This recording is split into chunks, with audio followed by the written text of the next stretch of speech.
Nandito tayo ngayon sa Barangay Sipat, Plaridel, Bulacan, ang mismong lokasyon ng isang flood control project na sinasabing nagkakahalaga ng halos 96.5 million pesos. Meron din tayo nakita banda ron. Nakatulad din ito. And then ito yung mga bakal. Ewan, matibay ba itong bakal na to? Ayon sa dokumento, 100% complete na raw ang proyektong ito noong June 2024. Pero nang binisita mismo ni DPWH Secretary Vince Dizon kamakailan, dito nakita na hindi tugma ang idineklarang 100% complete project sa aktwal na lagay ng konstruksyon. Meron pang isang ganito rin eh. Isang project na ganun. Eto, basa pa nga oh. Yan, basa pa yung ano dito, simento. Tapos ito, patuyo pa lang yung simento rito. Pero halatang bagong ano lang din eh. Sa video na ito, silipin natin ang totoong kalagayan ng Sipat Flood Control Project. Kilalanin ang mga apektadong residente at alamin kung bakit ito tinawag na isang ghost project ng ilan.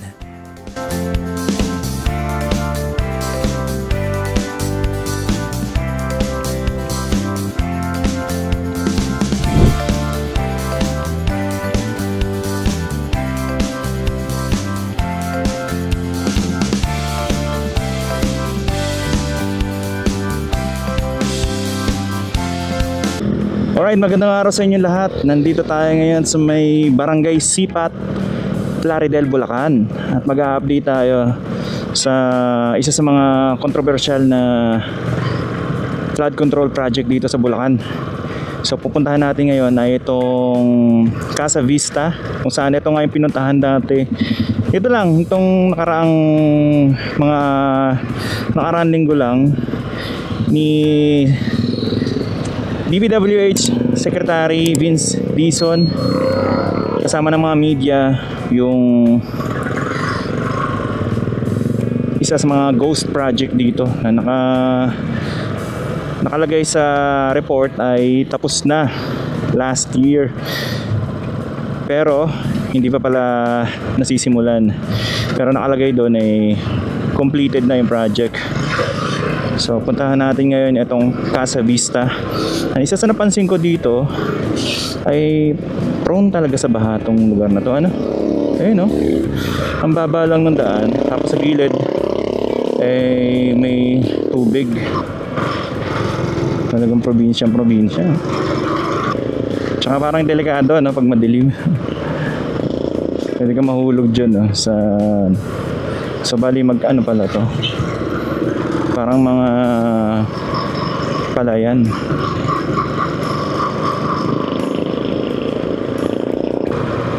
I think dito na yun. So kakanan tayo rito. Ito na yun, yung Casa Vista. So ito na yung pinuntahan dati ni Secretary Vince Dizon. Dito yung project na yun, yung sinasabing ghost project dito. So ito yung Casa Vista.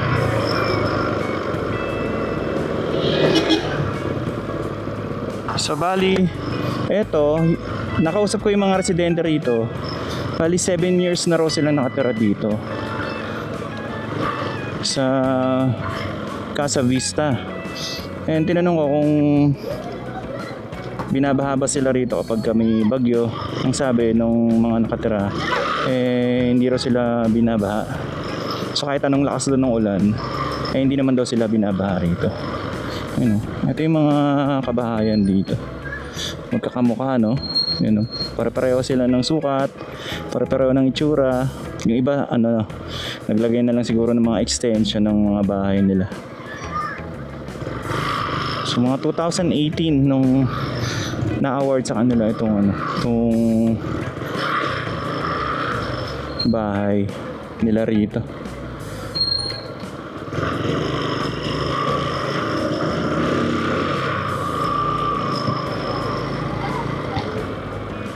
Magkakamukha yung mga bahay nila rito. Punta natin yung pinuntahan nila Secretary Vince Dizon, yung riprap dito. Ayan yun. May daanan po ba dyan? Ayun, yung ano doon? Ayun na, yung may ikon na yan. Yung umakyat na... Dito po yung in-inspection ni ano, no? Vince Dizon, secretary. Yung nakaraan. Kayo ba yan? Hindi pa. Sa DPWH po yan, no? Pumunta. Oo, mayroon. Tagal nga eh, kita ko kasi may tatag sa dito. Mga taga DPWH. Araw naman may ano dito.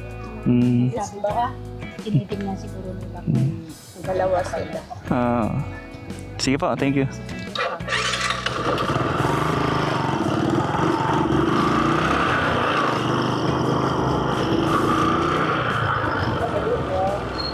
So dito daw yun. Ito construction ng isang flood control structure, yan nakikita nyo ngayon. Yung protection wall, no? Dito sa river, worth 96.5 million from the 2024 GAA, no? This contract was started on March 20, 2024. Tandaan nyo yung data. March 20, 2024. Nakalagay dito, ang kanyang duration is dapat 270 days. Okay? Pero, nung June 11, so April, May, June, so less than 3 months, nakalagay dito, actual accomplishment 100% in 3 months. So, tandaan nyo yan, ha? 270 days dapat. Diba? 3 months, wala pang 3 buwan, nakalagay dito, 100% accomplished na siya. Kumolekta na yun, sir? Date collected, meaning nabayaran si Wawaw Builders, siya ang contractor, si Wawaw, July 21, 2024. So, 1 month after. So, 2024. Okay. So, yun ang background. Okay, yun ang background. Okay. Tinanong ko si Cap Oscar Gabriel, ang kapitan natin dito. Kailan ba nagsimula ito? Itong ginagawa, yun nakikita nyo ngayon. Kasi obviously, bago pa kang gawa yan. Diba? Ang sagot sa akin ni Cap, ang sagot sa akin ng mga kababayan natin doon, yung mga nakatira dito sa tabi, 3 weeks ago. So, ito, ang tawag ko dito, patay na, pinipilit buhayin. Kasi nabayaran na siya nung last year. Sabi dito ng DPWH, 100% completed na to last year. Pero, siguro, 3 weeks ago, umiinit, nag-iimbestiga na ang Senado, nag-iimbestiga na ang Kongreso, nagalit na ang Pangulo, pinipilit buhayin yung patay. Wala na to ghost project ito Klarong-klaro na ghost project ito. Pero dahil lang sa mga pangyayari, hinahabol ngayon.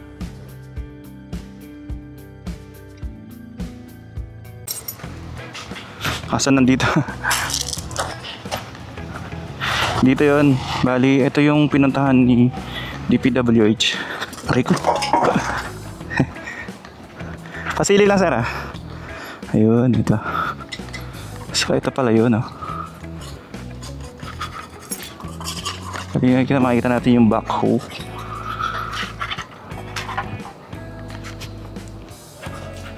Tapos ngayon, parang ngayon pa lang nila sinisimulan. Pero ito ito.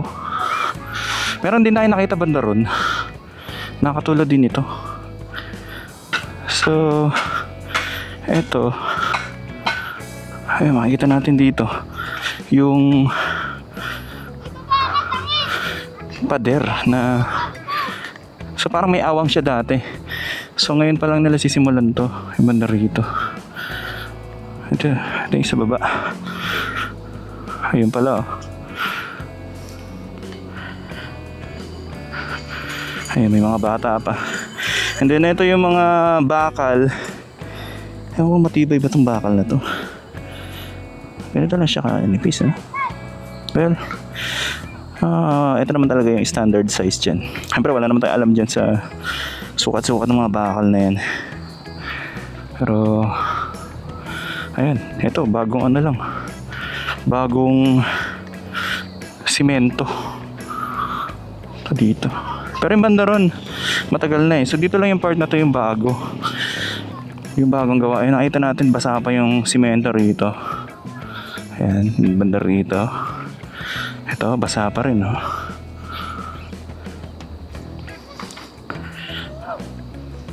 Pero sabi kasi hindi natuloy itong project na to. Lumalabas na ghost project ito. At ngayon lang sinimulan. Pero July 2024 pa daw yung report natapos na to sa DPWH. Pero ngayon pa lang sinisimula, no? Ito. Diyan. Nakababa pa yung mga bata rito. Ito, kita natin. Nandito yung mga bakal na kinakabit dito. Tapos ito. Meron din tayo nakita banda ron. And ito malapit to sa NLEX. Bali banda ron, yung NLEX. Tapos yung mga bahay dyan, yung mga pabahay dati yan. Ito kitang kita natin. Ano pa? Basa pa yung simento. Ayan sa baba. So ito nga pala yung Angat River. Makita natin yan, dire-diretso yan. Mahaba tong ilog na to. Meron pang isang ganito rin eh. Isang project na ganun. So meron palang awang dati to. Ibig sabihin, itong dike na to, putol. Hindi siya dire-diretso. Pero nakakakit yung mga tao dun, oh. Kasi yung mga bata kanina nandito eh. Naglalaro-laro sila dito eh. May daanan dyan, kuya? Ha? Ito may daanan pala rito, dire-diretso eh. Oops, dandan. Ingat. Ayun, oh. Ayun yung mga nangingisda. Maganda rin pala rito pag taga rito ka, no? Libre lang yung ulam mo. Tapos ito, basa pa nga, oh. Yan, basa pa yung dito, simento. Tapos ito, patuyo pa lang yung simento rito. Hindi pa siya talaga tuyong-tuyo. Kitang-kita mo na bagong lagay lang to. Yun, oh. Bagong-bago pa.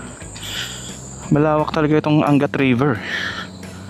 Ay, mga nangingista.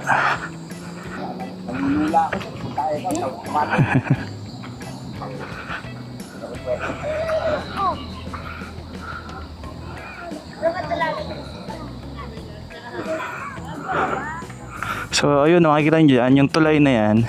Ayan na yung NLEX dito sa may Plaridel, Bulacan. Ito yung Angat River. At ito, nadadaanan natin yung sinasabing naging ghost project ng DPWH. Itong dike dito, flood control project.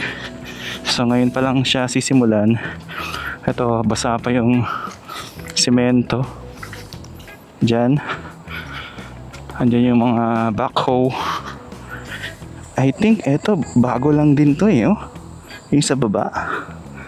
Kasi pa eh, oh. Ngayon pa lang siya, parang kakatuyo pa lang nung daan. Ayun itong dinaanan natin. Ito yung luma. Ito, kita naman natin. Luma na yung simento banda rito. Banda dyan. Ito, bago pa yung simento. Tapos dito, hindi pa nila nalalagyan ng ng bakal at pundasyon. So dito, ito, yun. Parang bagong buhos lang din. May simento rito. Dito. Basa pa, oh.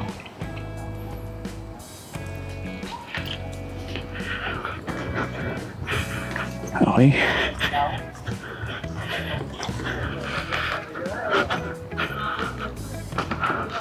Ayun, bagong-bago pa, nakaano pa.